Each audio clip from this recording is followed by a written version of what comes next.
Many nights Fiorello Bodoni would waken to hear the rockets sighing in the dark sky. He would tiptoe from bed, certain that his kind wife is dreaming, to let himself out into the night air.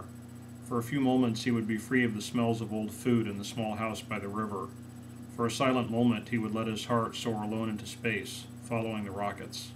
Now, this very night, he stood half naked in the darkness, watching the fire fountains murmuring in the air. The rockets, on their long wild way to Mars, and Saturn, and Venus. "Well, well, Bodoni." Bodoni started. On a milk crate by the silent river sat an old man who also watched the rockets through the midnight hush. "Oh, it's you, Bramante. Do you come out every night, Bodoni?" "Only for the air." "So, I prefer the rockets myself," said old Bramante. "I was a boy when they started, 80 years ago, and I've never been on one yet." "I will ride up in one some day," said Bodoni.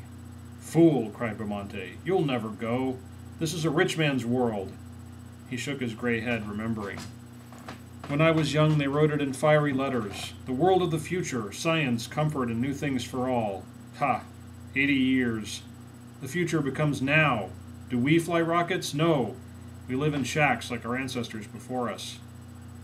"Perhaps my sons," said Bodoni. "No, nor their sons," the old man shouted. "It's the rich who have dreams and rockets." Bodoni hesitated. "Old man, I've saved $3,000. It took me 6 years to save it. For my business, to invest in machinery. But every night for a month now I've been awake. I hear the rockets. I think.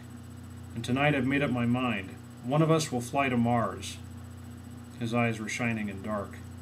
"Idiot," snapped Bramante. "How will you choose? Who will go? If you go, your wife will hate you, for you will be just a bit nearer God in space. When you tell your amazing trip to her over the years, won't bitterness gnaw at her? No, no! Yes! And your children? Will their lives be filled with the memory of Papa, who flew to Mars while they stayed here? What a senseless task you will set your boys. They will think of the rocket all their lives. They will lie awake. They will be sick with wanting it, just as you are sick now. They will want to die if they cannot go.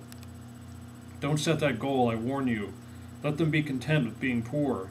Turn their eyes down to their hands and to your junkyard, not up to the stars." "But suppose your wife went? How would you feel, knowing she had seen and you had not? She would become holy. You would think of throwing her in the river. No, Bodoni, buy a new wrecking machine, which you need, and pull your dreams apart with it and smash them to pieces." The old man subsided, gazing at the river, in which, drowned, images of rockets burned down the sky. "Good night," said Bodoni. "Sleep well," said the other. When the toast jumped from its silver box, Bodoni almost screamed. The night had been sleepless. Among his nervous children, beside his mountainous wife, Bodoni had twisted and stared at nothing. Bramante was right. Better to invest the money. Why save it when only one of the family could ride the rocket, while the others remained to melt in frustration? "Fiorello, eat your toast," said his wife, Maria. "My throat is shriveled," said Bodoni. The children rushed in, the 3 boys fighting over a toy rocket, the 2 girls carrying dolls, which duplicated the inhabitants of Mars, Venus, and Neptune, green mannequins with 3 yellow eyes and 12 fingers. "I saw the Venus rocket," cried Paolo. "It took off. Whoosh!" hissed Antonello. "Children!" shouted Bodoni, hands to his ears.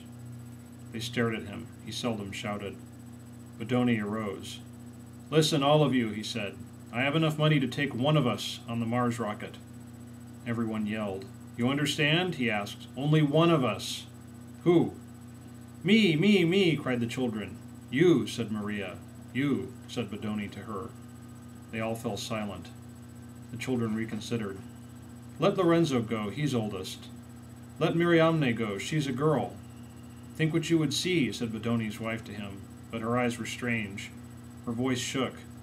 "The meteors, like fish, the universe, the moon. Someone should go who could tell it well on returning. You have a way with words." "Nonsense, so have you," he objected. Everyone trembled. "Here," said Bodoni unhappily. From a broom he broke straws of various lengths. "Short straw wins." He held out his tight fist. "Choose." Solemnly each took his turn. "Long straw." "Long straw."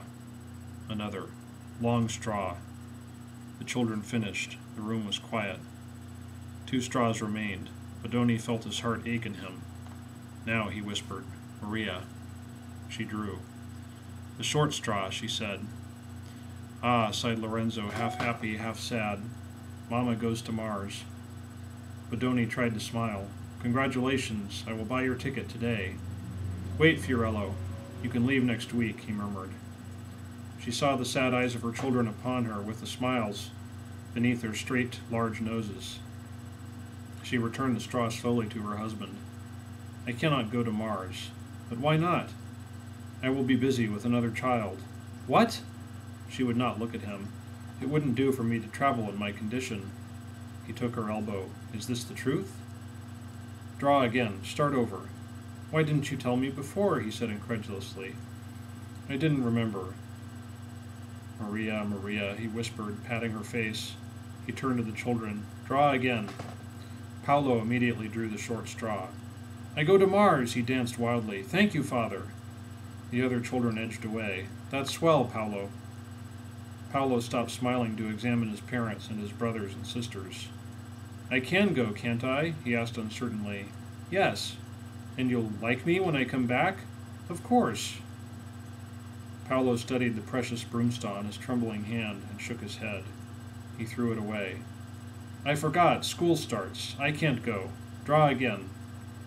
But no one would draw. A full sadness lay on them. None of us will go, said Lorenzo. That's best, said Maria.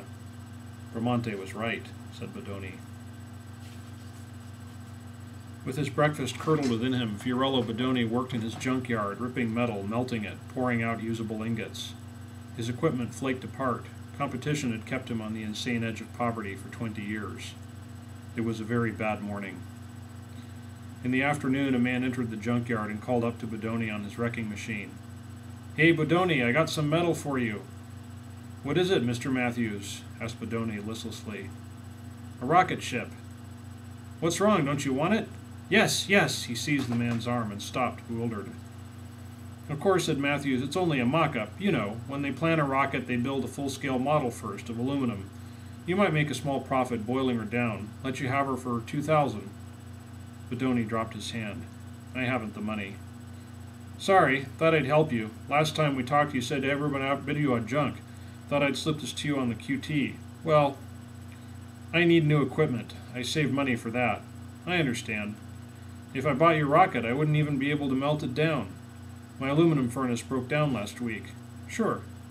I couldn't possibly use the rocket if I bought it from you. I know. Bodoni blinked and shut his eyes. He opened them and looked at Mr. Matthews. But I am a great fool. I will take my money from the bank and give it to you. But if you can't melt the rocket down, deliver it, said Bodoni. All right, if you say so. Tonight? Tonight, said Bodoni. Would be fine. Yes, I would like to have a rocket ship tonight.